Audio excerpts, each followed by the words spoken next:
Oke, selamat siang semuanya. Sehat semuanya ya? Alhamdulillah. Selamat tahun baru. Dengan kesibukan baru mungkin, dengan aktivitas yang baru juga. Rangkaian temanya juga baru saya lihat di semester yang baru ini untuk ekskul kita, filsafat. Lebih tokoh-tokohnya lebih ke tokoh-tokoh yang kontemporer. Kontemporer itu yang lebih kekinian ya. Yang tentu pertimbangannya lebih kompleks kalau dibanding dengan tokoh-tokoh yang sebelumnya. Itu pertimbangannya agak mungkin banyak yang hal yang abstraknya, tapi di kekasan filsafat yang kontemporer itu lebih banyak hal yang didekatkan pada realitas hidup manusia gitu. Jadi tema-temanya pun juga ngomong tentang etika atau tindakan baik apa yang harus kita pilih. Itu nanti pendasarannya lebih konkret gitu, lebih langsung mencoba untuk menjawab kalau masalah yang begini kira-kira kayak apa gitu, kalau masalah yang begini itu seperti apa gitu. Itu yang akan banyak dibahas gitu. Maka tokoh-tokohnya nanti kita akan ikuti. Maka ini saya mulai saja dimulai dengan etika situasi. Ada yang pernah ikut juga acaranya Fakultas Filsafat. Ada satu aliran namanya etika situasi, tokohnya yang besar itu Joseph Fletcher. Nanti Anda bisa cari sumbernya, tapi saya akan tunjukkan ini buku utamanya dia ini, Situation Ethics. Saya tulis itu, maka banyak saya kutipnya di buku ini gitu, pemikirannya gitu ya. Jadi ada satu konsep namanya etika situasi. Kita akan lihat bagaimana memilih tindakan yang tepat itu berdasarkan etika situasi. Nanti kita belajar analisis ya. Kira-kira kalau dengan etika situasi, dalam situasi yang seperti ini, apa yang harus saya lakukan gitu. Itu yang nanti kita akan lihat. Oke. Saya mulai dengan kasus. Kita mulai dengan studi kasus konkret. Mencuri baik atau buruk? Mencuri nih mudah aja kok, langsung mikirnya terus. Biasa yang mencuri buruk ya. Sepakat ada yang mencuri mengatakan mencuri itu baik? Nah ya. Pertanyaannya kenapa buruk? Ya dong. Alasannya apa? Kenapa buruk? Karena mengambil milik orang lain. Itu enggak boleh ya gitu. Mengambil hak orang lain itu enggak boleh gitu. Karena mencuri itu mengambil hak orang lain atau menjadi ya hak atau milik, atau bukan menjadi wewenangmu, tapi kamu ingin miliki itu menjadi wewenangmu gitu ya. Sepakat semuanya? Sepakat ya? Saya mudah ya gitu. Tapi pertanyaannya lebih lanjut. Tapi ada orang mencuri karena lapar.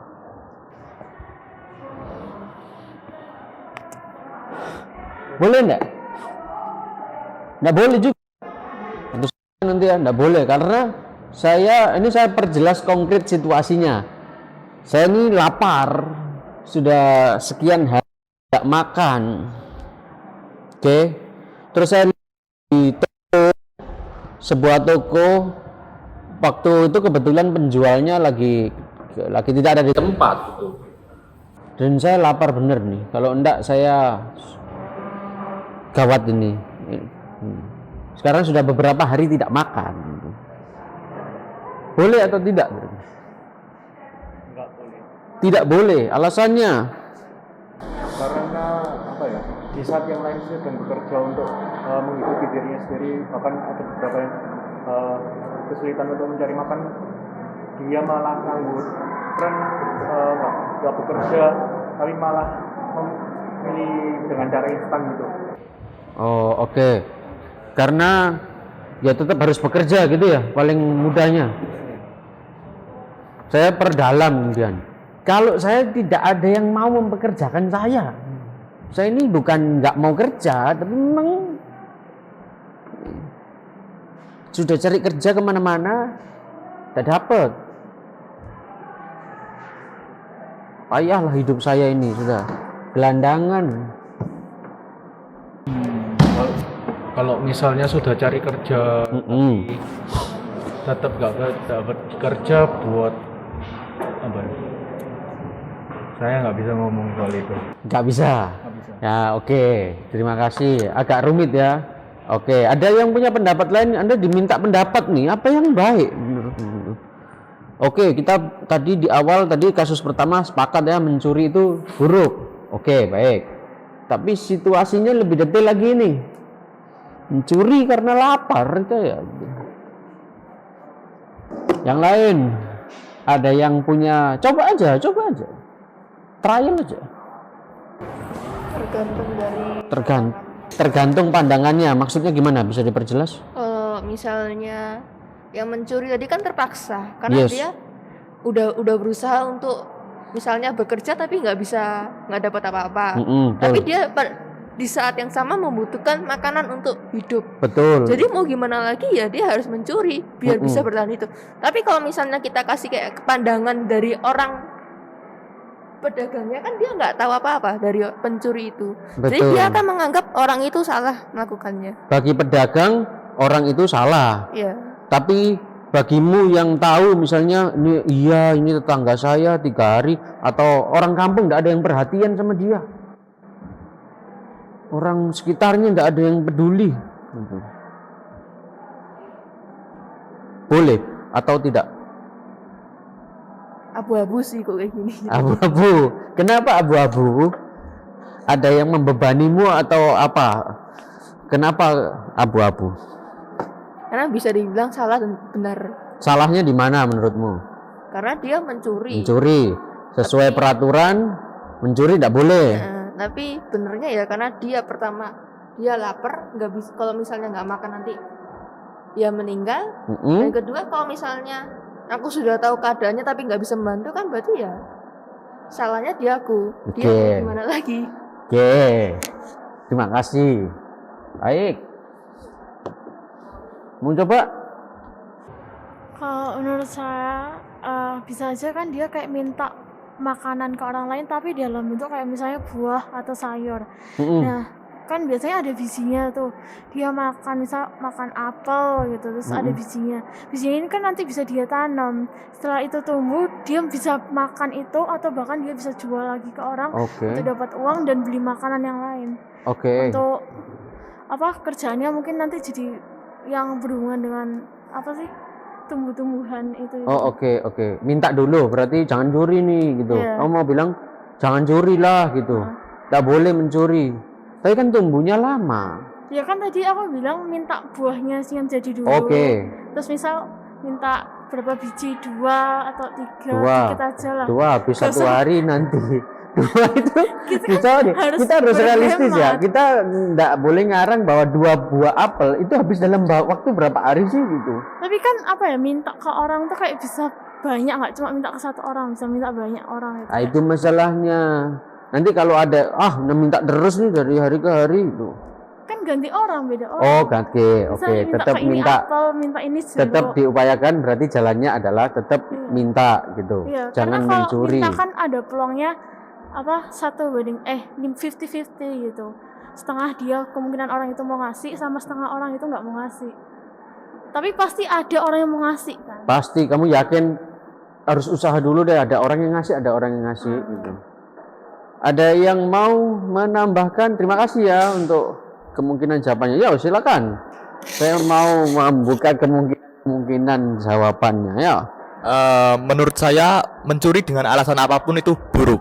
Mencuri dengan alasan apapun itu buruk. Ya. Alasannya adalah Karena ya mencuri itu adalah mengambil hak orang lain dan itu menurut saya buruk. Tetapi jika orang itu merasa sedang sangat kepepet gitu dan tidak bisa selain mencuri dan mencuri karena itu merupakan keharusan. Misalnya jika dia tidak mencuri itu dia akan mati misalnya atau Oke. kelaparan karena kelaparan. Jadi menurut saya boleh mencuri tapi Boleh. itu tetap tindakan hal yang buruk. Dan itu tidak buruk, membenarkan tapi hal mencuri. kamu bolehkan. Iya, Oke. karena bagaimanapun insting manusia itu yang pertama yaitu bertahan hidup. Oke, karena yang pertama lebih penting adalah bertani. Oke, 2 poinnya. Bagaimanapun mencuri pertama-tama adalah buruk, tapi kalau situasinya yang sudah benar-benar kepepet, boleh. Karena untuk menjamin kelangsungan hidup. Ya. Oke. Baik, kalau begitu. Ada lagi? Terima kasih ya jawabannya. Kasus yang selanjutnya pasti tahu dong, entah dongeng atau cerita Robin Hood dong. Ya dalam banyak versinya lah ya gitu. Tapi inti versinya adalah bahwa dia diagungkan oleh masyarakat karena dianggap sebagai pahlawan yang membela masyarakat kecil, orang-orang kecil dengan mencuri dari pemimpin atau orang yang kaya untuk dibagikan ke masyarakat. Boleh?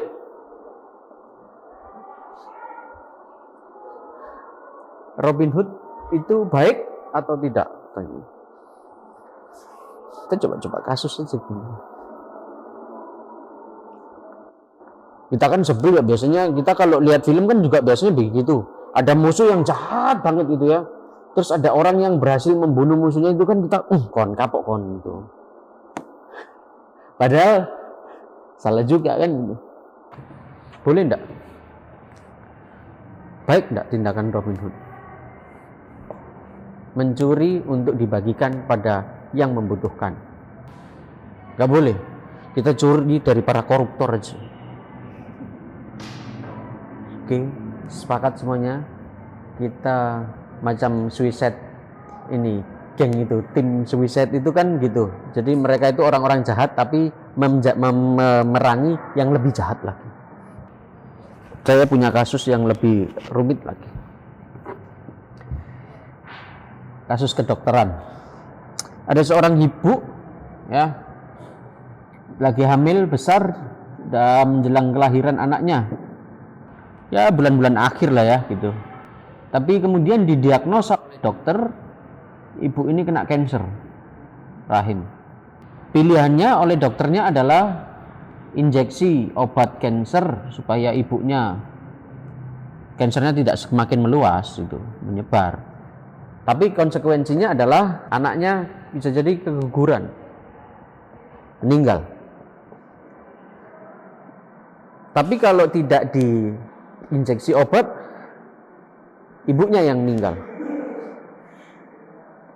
Kira-kira apa, tahu dilemanya ya, pahami situasinya. Kira-kira kalau diminta pendapat, apa yang menjadi pilihan Anda? Apa pilihan yang Anda sarankan? Mana itu? Soalnya Eh, saya mending memilih kayak pilihan ketiga tuh.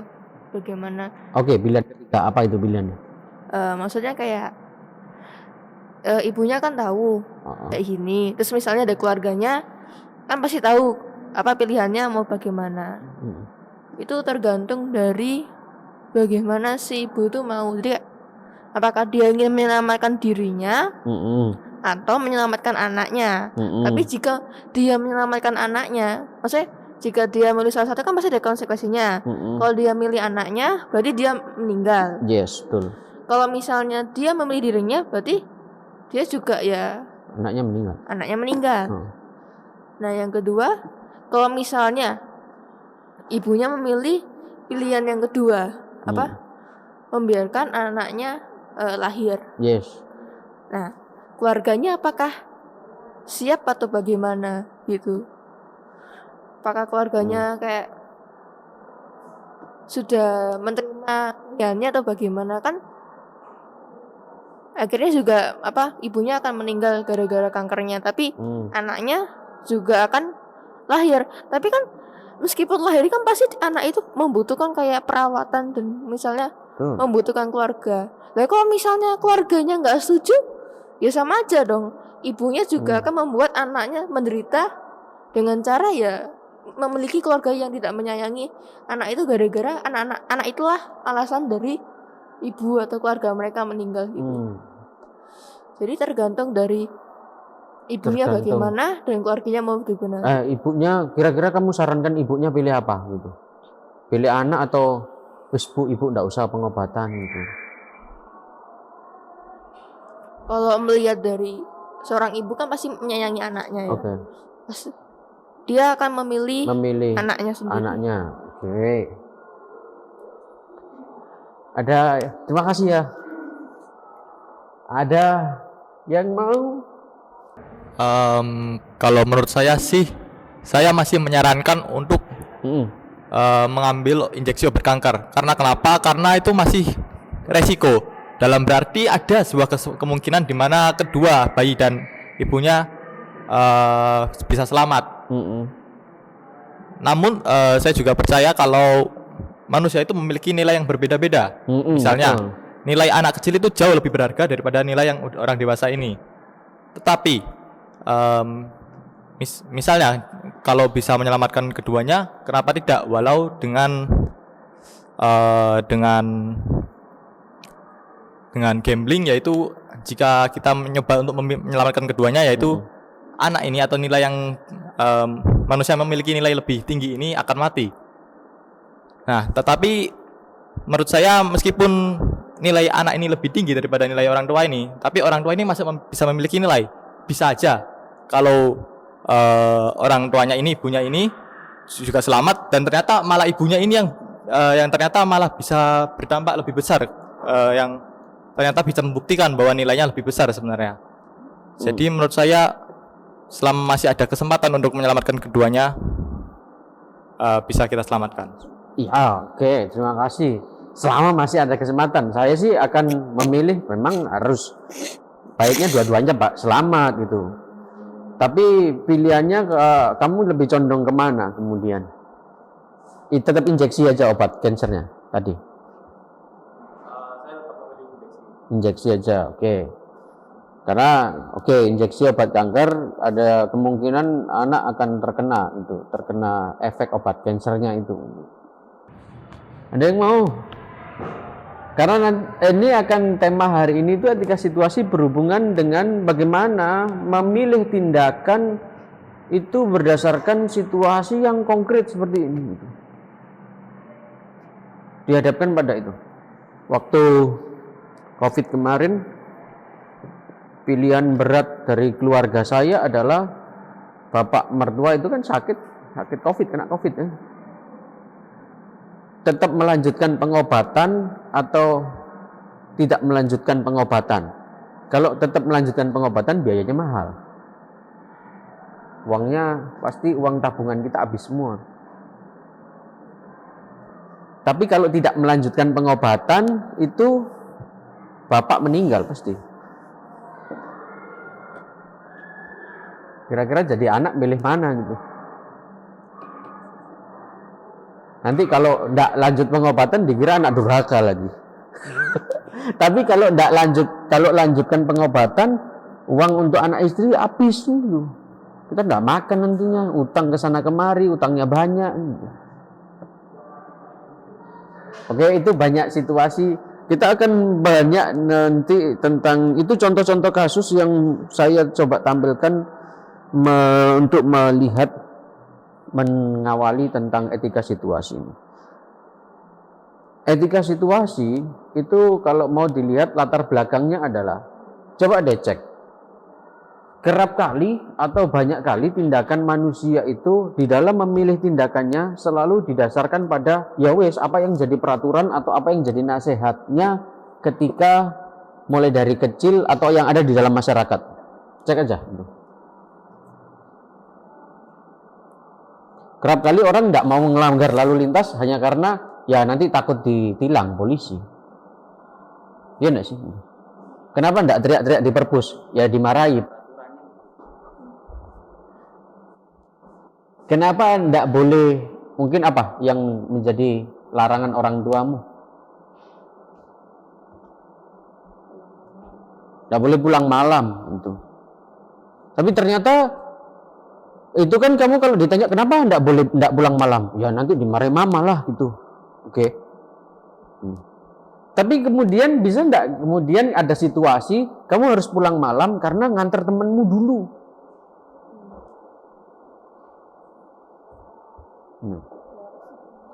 Nah, ini latar belakangnya adalah latar belakang dari etika situasi adalah sebanyak hidup manusia, banyak pilihan tindakan manusia yang didasarkan pada apa yang sudah tertulis.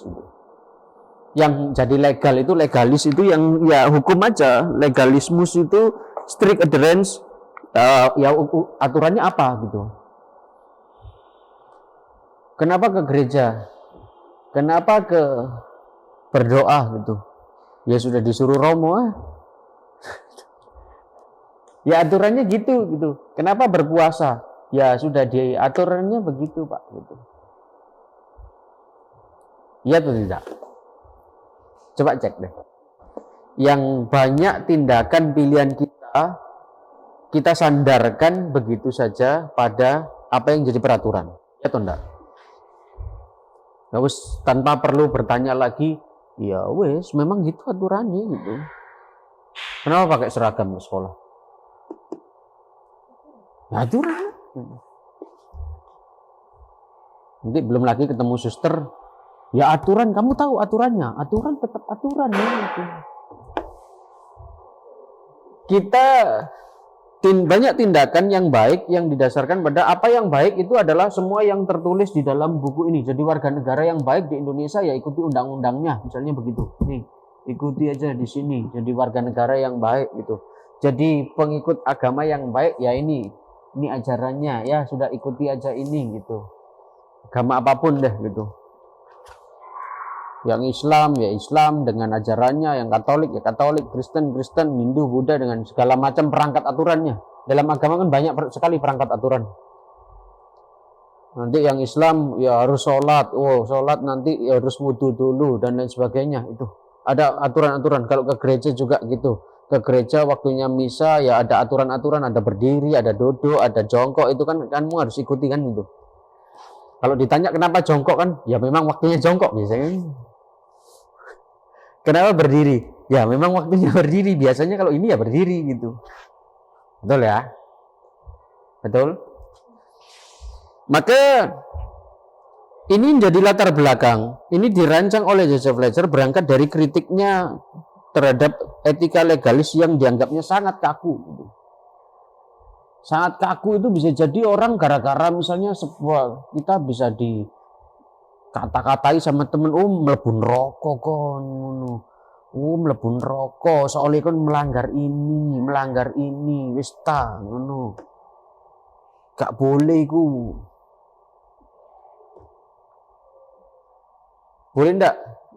Harusnya datang ke gereja atau ya ke gereja lah gitu katakanlah. Terus tapi di tengah jalan kamu ketemu orang yang kecelakaan. Pilihannya tidak jadi ke gereja atau nolong orang ini.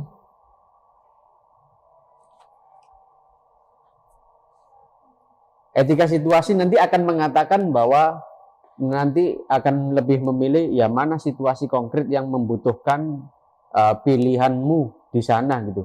Pilih nolong orang itu. Nanti tapi kita akan lihat ya. Gagasan umumnya begini. Maka yang dimaui etika situasi adalah tindakan seseorang bukan berdasarkan norma umum gitu. Jadi memilih tindakan apa yang menjadi tindakan baik itu bukan berdasarkan apa yang sudah ada dalam bentuk aturan norma umum ini, misalnya perangkat ini. Bukan. Tapi di dalam situasi konkret yang diputuskan setiap saat oleh masing-masing orang. Masing-masing orang itu dalam situasinya menghadapi situasi yang sangat berbeda dengan orang lain. Maka tidak ada rumus yang bisa digunakan untuk orang memilih tindakannya. Jadi tidak bisa kita rumusnya kayak gini. Tindakan apa?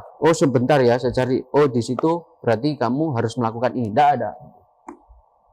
Dalam situasi konkret orang itu memilih tindakannya, maka tidak ada perbuatan yang baik dan jahat pada dirinya sendiri. Semua tergantung situasi, tergantung konteksnya,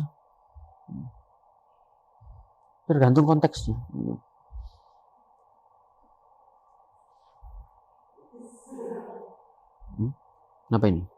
Oke, masuk. Nah, begini.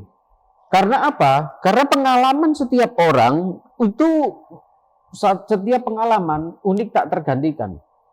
Misalnya ini saya katakan di sini itu cara kerja situasi beranjak dari kenyataan akan kompleksnya situasi manusia, situasi yang tidak benar-benar sama objektif. Kita kan sering ya gitu, curhat sama temen gitu. Misalnya saya lagi galau nih, ada masalah ini.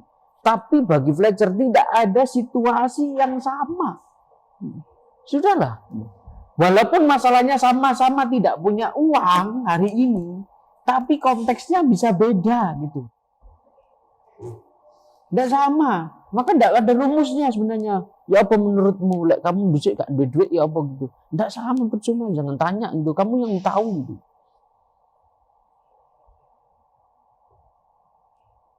Jadi situasinya sama-sama kelaparannya kayak tadi. Sama-sama kelaparannya. Tapi kan situasinya bisa beda. Ada yang orang menurutmu tadi ya harusnya kamu bisa cari makan yang lain.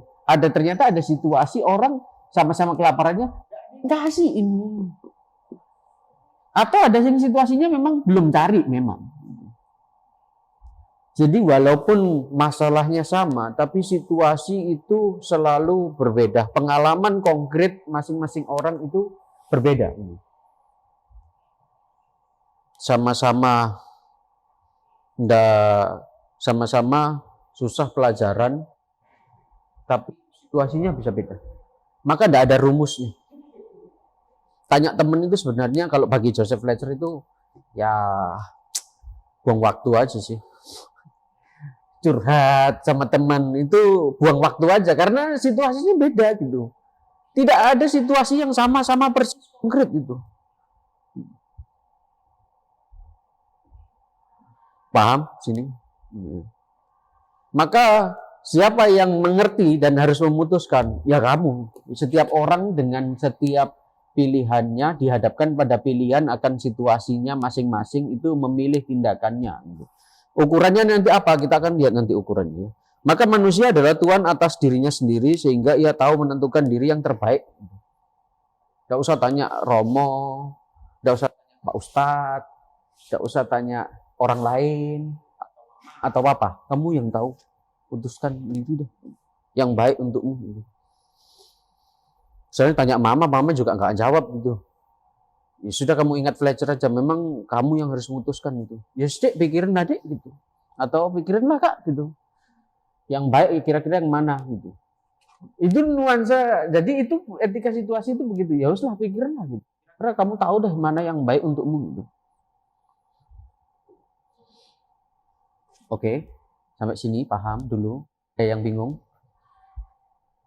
Ya. Pengandiannya ada 4. Kalau Anda lihat detail, saya harus memberi pendasaran ini ya gitu. Etika situasi itu pengandiannya 4 ini. Ada pragmatisme, relativisme, positivisme, personalisme. Yang pertama, saya agak potong cepat aja gitu. Pragmatisme itu fokusnya adalah di dalam etika situasi ada pragmatisme, yaitu fokus pada konsekuensi praktis dari pilihan. Kalau disuruh nanam dulu, tidak ada konsekuensi praktisnya gitu. Kalau orang minta makan, ya harus dikasih makan. Tapi kalau dikasih nasihat atau dikasih modal, itu tidak menjawabi sebenarnya. Gitu.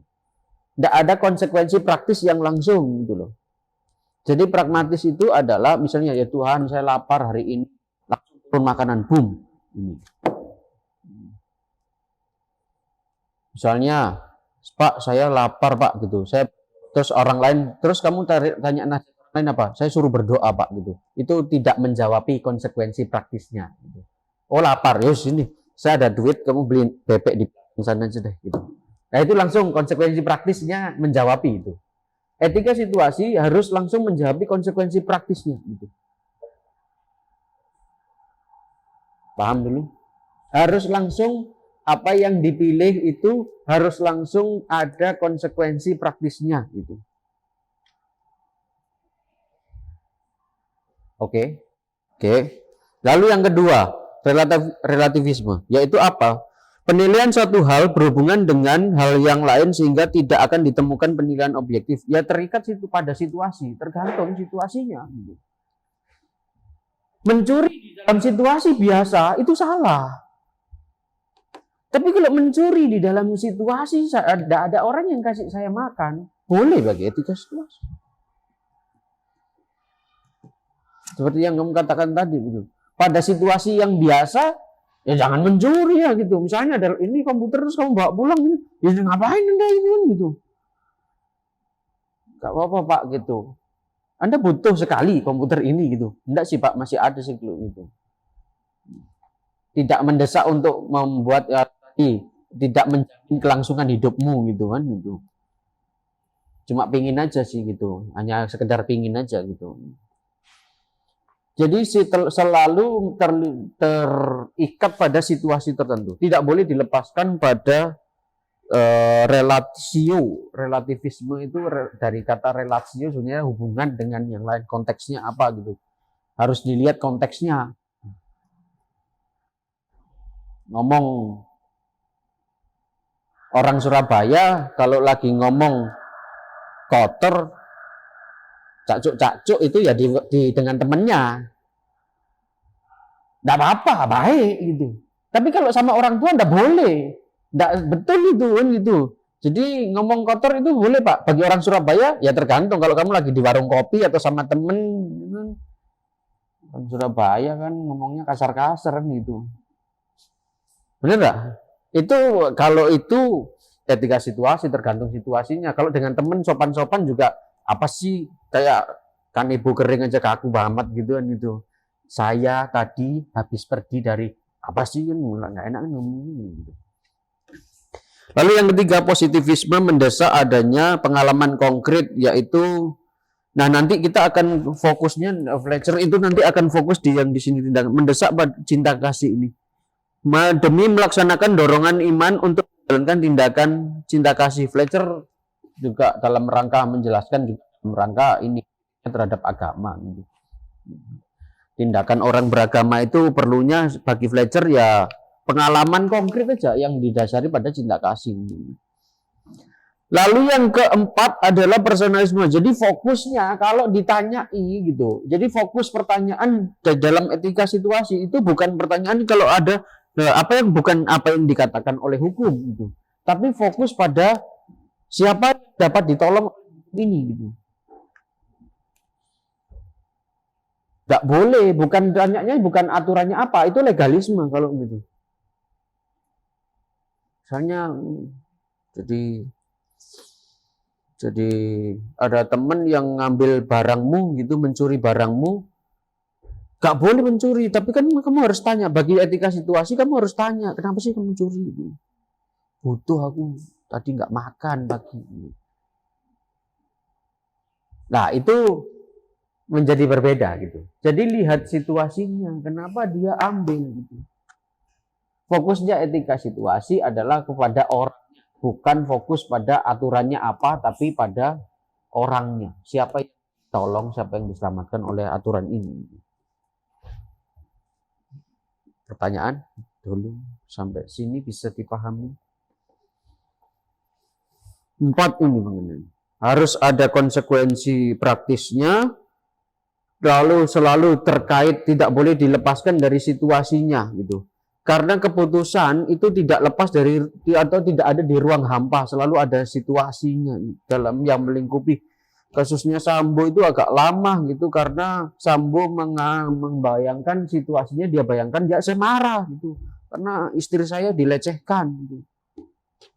Tahu kan kasusnya Sambo? Marah gitu.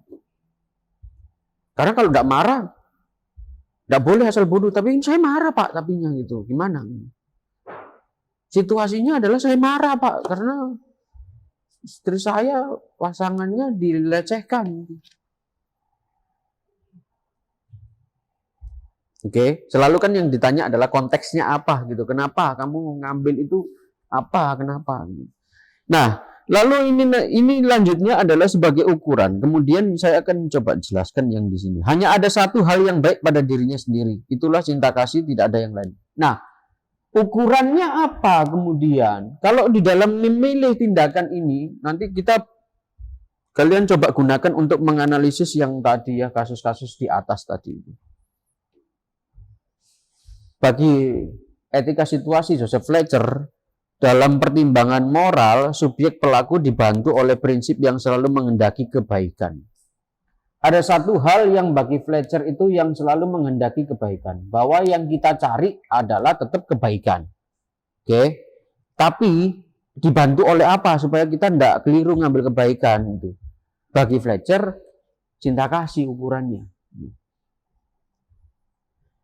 Dalam etika situasi, tujuan perbuatan dapat membenarkan cara perbuatan moral, tidak apa-apa.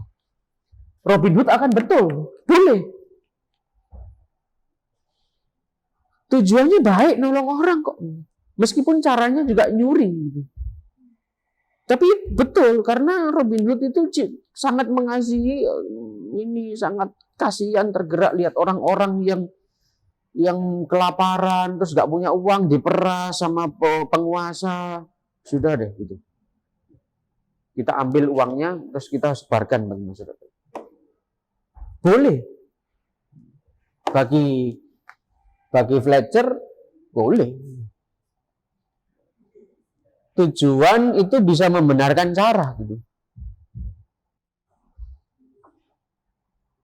Oke. Ukurannya cinta kasih. Nah, tapi apa saja yang menjadi, lalu cinta kasih itu apa gitu ya, supaya tidak keliru juga dalam memahami cinta kasih itu ada prinsipnya gitu. Ada setidaknya saya sebut nanti ada 6 di sini. 6 ya. 1, harus diingat hukum bagi Fletcher di dalam bukunya itu menurut dia prinsip pertama adalah cinta kasih selalu baik. Ini yang pertama itu yang di sini. Cinta kasih itu selalu baik. Landasan pertama di dalam bertindak adalah cinta kasih. Dalam memilih ibu tadi, seorang ibu yang sakit tadi itu harus memikirkan bahwa landasan pertamanya adalah cinta kasih. Tadi kamu menyebut ya ibu pasti rela mengorbankan diri untuk anaknya gitu. Ya wis, berarti kalau itu pilihannya adalah ibu itu memilih untuk tidak menginjeksi obat ke dalam tubuhnya karena lebih cinta ke anaknya, ya boleh. Baik itu. Seorang ibu selalu mengorbankan atau selalu ingin anaknya yang terbaik untuk anaknya walaupun mengorbankan dirinya. Lalu yang kedua, cinta kasih satu-satunya norma yang berlaku di dalam situasi. Kalau dalam situasi yang dilematis, pilihannya agak rumit, bertanyalah berdasarkan mana yang paling kamu berikan cinta kasihnya.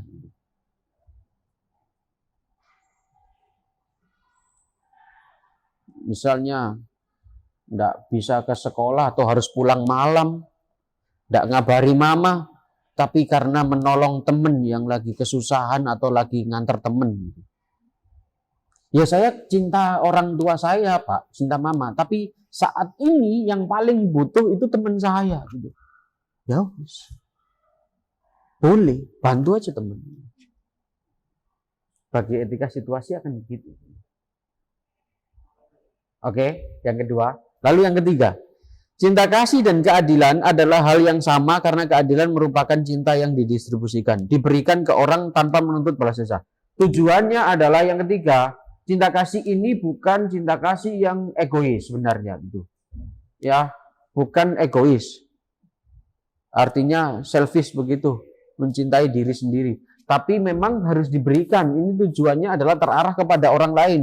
Maka kalau mengatasnamakan cinta kasih tapi untuk dirinya sendiri bukan dong.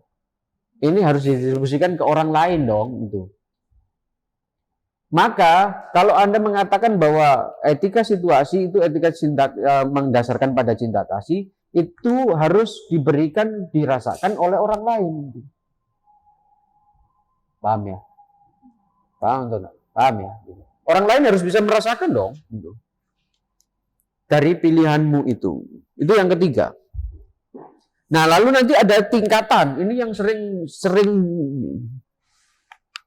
Yang keempat adalah cinta kasih menghendaki kebaikan bagi sesama terlepas suka atau kita suka atau tidak gitu. Menyukainya atau tidak. Jadi hukum yang prinsip keempatnya Fletcher dalam ukuran tindakan cinta kasih atau yang mendasari bahwa tindakan etis tertentu, etika situasi yang berdasarkan cinta kasih. Itu yang keempat adalah menghendaki kebaikan bagi sesama terlepas kita suka atau tidak pada orang itu atau pada situasinya. Jadi ini bukan masalah seneng tidak seneng, suka tidak suka, tidak. Paham? Ada tingkatan nih, kalau kita lihat nih dalam Yunani itu membagi cinta itu ada 4 ya, ada eros, philia, ludus, agape sebenarnya. Eros ini hanya anak hasrat aja, hasrat seksual, hasrat misalnya, oh saya suka dia Pak gitu. Kenapa? Karena dia cantik gitu. Itu eros aja. Karena physically aja yang, oh dia saya suka dia Pak. Kenapa? Ganteng soalnya gitu. Eros aja. Terus saya cinta Pak pada dia. Cinta atau sebenarnya kamu sahabat aja sebagai teman itu. Kita sudah sahabat Pak gitu.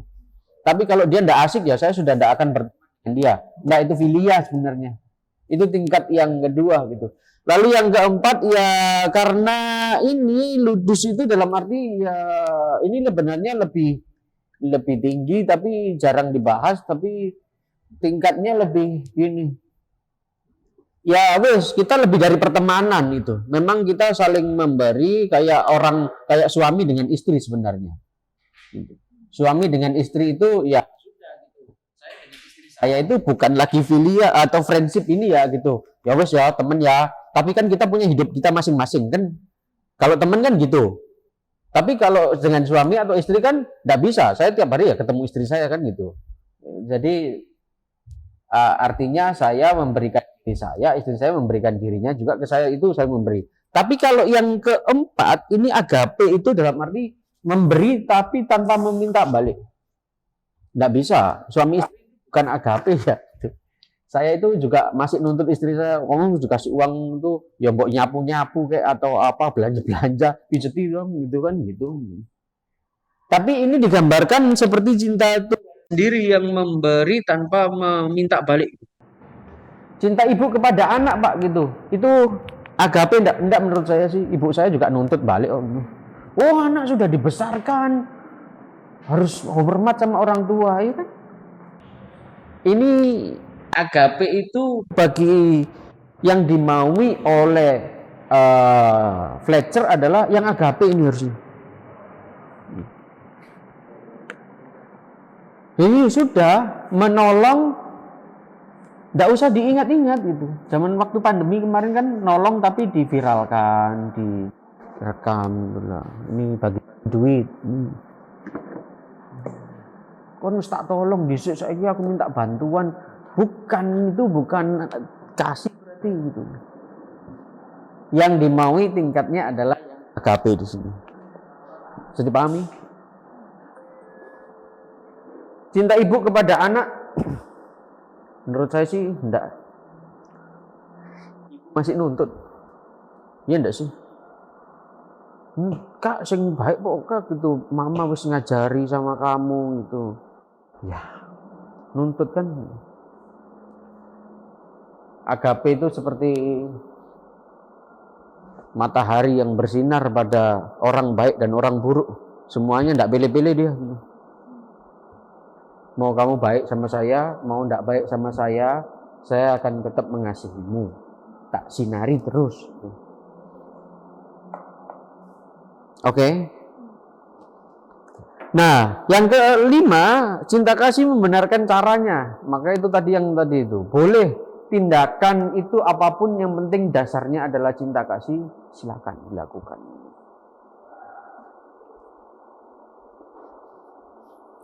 Lalu yang keenam, keputusan-keputusan dalam cinta kasih dibuat secara situasional, bukan dengan cara memberikan penjelasan peraturan. Lagi-lagi nggak ngerti, pokoknya waktu dalam situasi tertentu tanyalah pada hatimu dan Anda yang bisa memutuskan.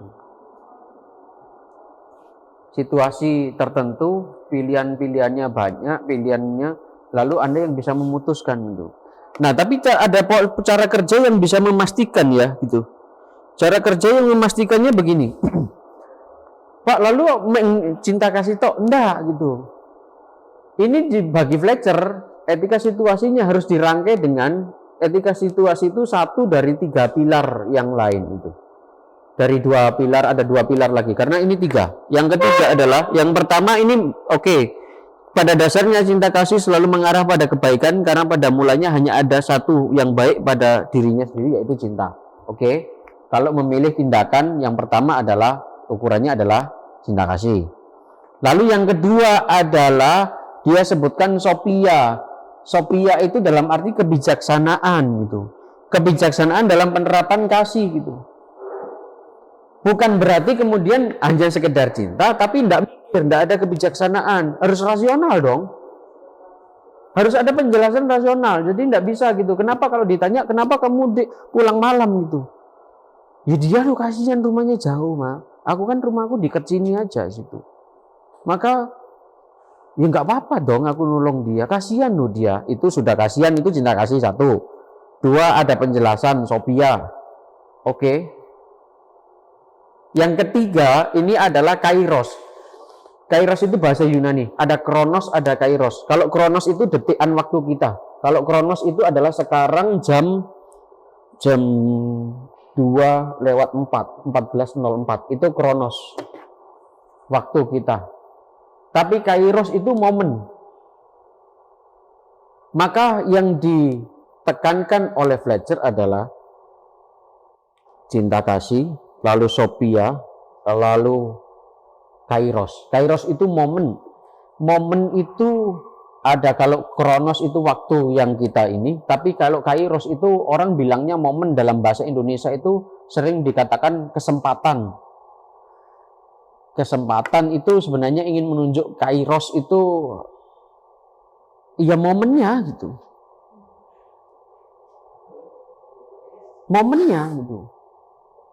Kalau tidak sekarang itu tidak akan terjadi lagi, ini jarang-jarang terjadi Pak gitu. Pas momennya ini kok nggak ngerti, kok tiba-tiba ya saya yang harusnya menjumpai ini ada orang jatuh kecelakaan, mengaku tok satu aja, itu kairos itu. Gak tahu gitu. Lah kok ketepaan, orang sering bilangnya ya kesempatan atau kebetulan atau ya enggak tahu gitu. Itu kairos, dan ini harus 3 ini harus menyatu ya gitu. Jadi di dalam memilih tindakan itu tindakannya diikat pada 3 ini. Ada cinta kasih di sana, ada kemudian ada Sophia, kebijaksanaan, ada kairos. Memang momennya harus memaksa saya untuk memilih tindakan ini. Misalnya waktu pandemi kemarin Presiden Jokowi harus memilih tindakan yang pas untuk kebijakannya kan gitu. Mau lockdown atau biasa tidak ada kebijakan pengetatan. Lalu yang dipilih adalah PPKM gitu. Itu kan harus tergantung momennya gitu. Karena nanti kebijakan ini tidak berlaku untuk kalau masa biasa gitu. Paham ya? Jadi cinta kasih, Sophia, agape, Sophia dan kairos. Itu ukuran kalau memilih tindakan. Itu dalam kairos itu Greek, dari kata Yunani, an ancient Greek word meaning the right of opponent moment, the supreme moment, a crucial time into which a document is spoken. Jadi ya momen ya gitu. Lawannya kronos, sandingannya kronos itu kairos ya, waktu ini kan kita bisa janjian nih, nanti kita janjian jam berapa, jam 6, itu kronos sebenarnya.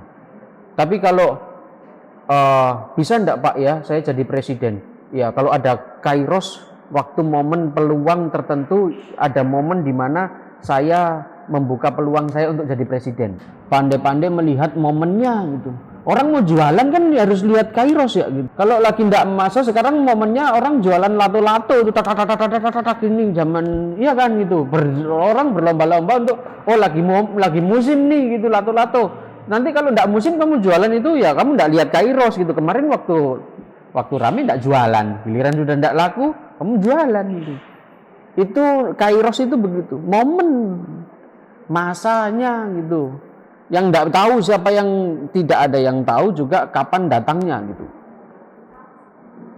Maka selalu tidak bisa, makanya itu di dalamnya etika situasi sangat detail melihatnya situasinya. Kairosnya waktu itu ya membuat saya bisa enggak Pak saya kuliah ke luar negeri.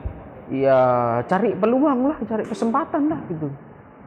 Oh, kenalan sama orang Pak, oh iya jangan-jangan, oh ada ini seleksi beasiswa Pak gitu, ya cari Kairos gitu. Di dalam memutuskan pun Kairosnya memaksa saya, misalnya saya harus terpaksa membohongi orang tua saya karena memang misalnya gini juga yang sering saya lakukan. Sering itu dalam arti saya di jalan mungkin ketemu orang yang lagi ingin menolong orang, memberikan dana bantuan ke orang lain. Terus istri saya pasti kan tanya gitu, tadi kan punya uang gitu. Tadi kan punya uang gitu. Padahal saya menangkap tadi Kairos saya di jalan tuh kok pas dilala ada anak-anak kecil, kasihan saya kasihan sama dia, saya kasih uang gitu. Pasti saya kemudian bohong sama istri saya itu. Enggak, uangnya tadi itu untuk beli ini. Ya supaya enggak rame aja sih gitu. Padahal ngomong apa adanya juga enggak apa-apa sih gitu, enggak usah bohong gitu. Tapi kadang enggak dipahami sama orang lain gitu. Bapak sih enggak tahu situasinya. Istri saya kadang saya sampai katakan, kamu sih enggak tahu situasinya. Kalau kamu tahu situasinya tadi itu memaksa saya untuk enggak tega sama orang itu gitu. Begitu. Jadi 3 pilar ini ya gitu. 3 pilar ini. Motifnya adalah motif cinta kasih. Wah, baterainya low. Motifnya adalah cinta kasih. Lalu kemudian diiringi dengan sopia, dengan kebijaksanaan, akal budi, tapi dalam waktu yang juga pas. Niatmu baik, tapi waktunya enggak pas. Enggak bisa juga. Niat baik akan bertemu nanti dengan momen yang juga pas. Begitu teman-teman etika situasi. Memang kemudian banyak yang marah-marah sama etika situasi ini. Pasti. Banyak yang marah-marah, para tokoh, lebih-lebih tokoh agama itu banyak yang marah-marah sih sama ini. Karena semuanya ya tergantung situasi. Boleh enggak membunuh?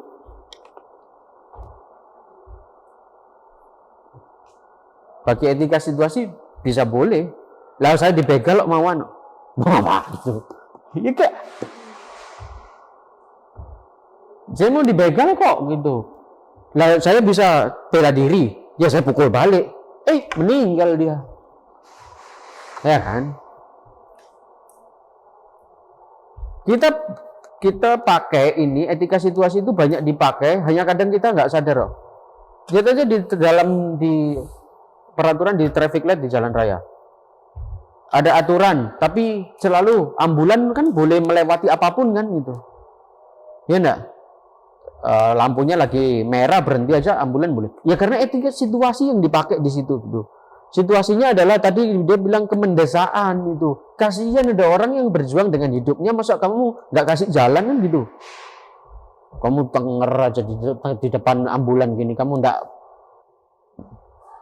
malah menghalangi jalannya. Bisa-bisa kamu dimarahi banyak orang gitu karena kamu cek tegai kamu gitu.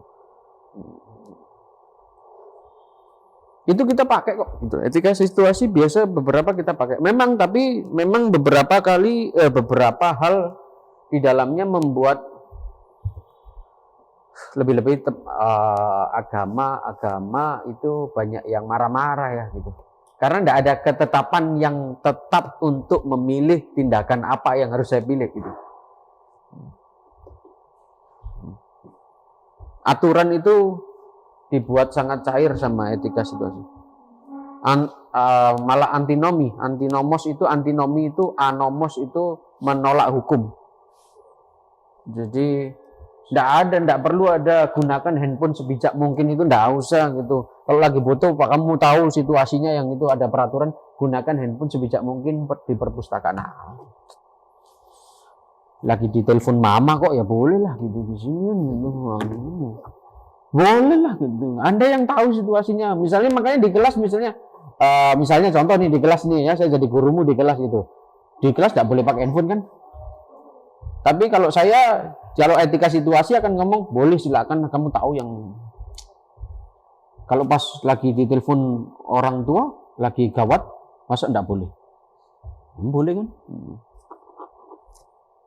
Tapi makanya itu yang buat etika situasi dimarahi banyak orang juga sih gitu. Sebenarnya tujuannya adalah untuk memecah kebuntuan dari etika yang di dalam abad modern itu sangat ketat dengan aturan-aturan formatif, aturan-aturan yang ketat, lebih-lebih etika kewajiban kantian. Karena deontologis itu selalu ketat. Kenapa saya berbuat baik? Ya wajib berbuat baik gitu. Tapi bagi etika situasi tidak ada yang wajib. Situasinya mendesak setiap orang untuk memilih, pikirkan mana yang tidak ada hukum wajib terus kamu tinggal tarik di bawah, tidak ada. Gaya deduktif dikurangi. Deduktif kan gaya yang berpikir dari umum ke khusus ya. Ini ditolak ini. Tidak ada. Masing-masing pengalaman itu unik, tak tergantikan. Tidak ada yang sama walaupun sama-sama masalahnya judulnya adalah dimarahi orang tua. Itu tapi bisa konteksnya bisa beda-beda situasi. Yo enak. Atau sama-sama konteksnya adalah saya itu masalah sama-sama punya pacar yang toksik, tapi masalahnya bisa beda. Oh, walaupun sama-sama toksiknya judulnya, tapi isinya bagi Fletcher itu beda. Maka ke teman itu bagi etika situasi useless ya. Tidak ada lah, sudah kamu pikirkan aja lah, yang situasi itu kamu yang tahu deh. Tapi bukan berarti sembarangan karena ada Sophia di sana. Tetap mensyaratkan ada kebijaksanaan. Dan harus bisa menjelaskan ketika ditanya kenapa kamu memilih itu bukan yang ini, kenapa memilih tindakan yang ini bukan yang ini. Kayak ibu yang sakit tadi, dia harus bisa menjelaskan kenapa lebih memilih itu. Bapak yang sakit itu, bapak saya sakit terus saya tidak melanjutkan pengobatan itu, ya saya harus memakai Sophia di dalamnya. Saya pilih apa? Saya pilih tidak melanjutkan pengobatan gitu. Kenapa Pak kok cek tegai? Ya yang bikin meninggal kan nantinya bukan saya, tapi sakitnya bapak saya kan gitu. Bukan saya yang membuat bapak saya meninggal, tapi bapak saya meninggal karena sakit gitu. Percuma saya kasih pengobatan terus juga hanya memperpanjang 2 minggu, 1 minggu, 2 minggu, nggak menjamin dia itu. Toh kita semua akan mati karena sakit kan gitu aja. Ya kita upayakan pengobatan yang terbaik bagi bapak, tapi kita harus punya limit. Kalau enggak kita bisa hidup kita setelah ini terlantar semua, rumah dijual, barang enggak ada, kita bisa jadi dikejar orang karena banyak utang ini gitu. Ya sudah. Jadi ada Sophia di sana gitu. Tetap ada kebijaksanaan yang harus dipakai, tidak emosional ya. Tidak emosional itu dalam arti tidak terjelaskan secara rasional apa alasan dasarnya gitu. Teman-teman, memang sekali lagi ini kalian perlu, makanya namanya ada banyak teori itu perlu nanti dilihat counternya itu, lawan dari etika ini itu, supaya saling melengkapi ya gitu. Kalau hanya dari lihat satu sisi itu, oh iya ya benar ya baik ya gitu, janganlah gitu. Ada kekurangannya tentunya gitu. Tapi kalian perlu belajar nanti etika, misalnya besok etika kewajiban, terus etika nilai, ada nanti etika yang lain-lain itu. Tapi dia sekali lagi di dalam situasi masyarakat yang sangat menekankan hukum, dibutuhkan kecairan tertentu gitu. Ada orang yang apa-apa sedikit-sedikit hukum, oh aturannya ini aturannya ini gitu. Oh ini. Perlu membuat ada celah bahwa ya sudah situasinya tidak memungkinkan. Kan repot ada temen yang nggak tahu situasi gitu ya gitu. Misalnya gini, ada temen lagi marah gitu ya. Ada temennya lagi marah, tapi dia cuek gitu. Artinya lebih, ya wes aku orangnya begini kok gitu. Tak lihat situasi dong gitu. Maka ini menjadi masukan etika, jenis etika yang lain untuk kalian. Begitu, terima kasih semuanya.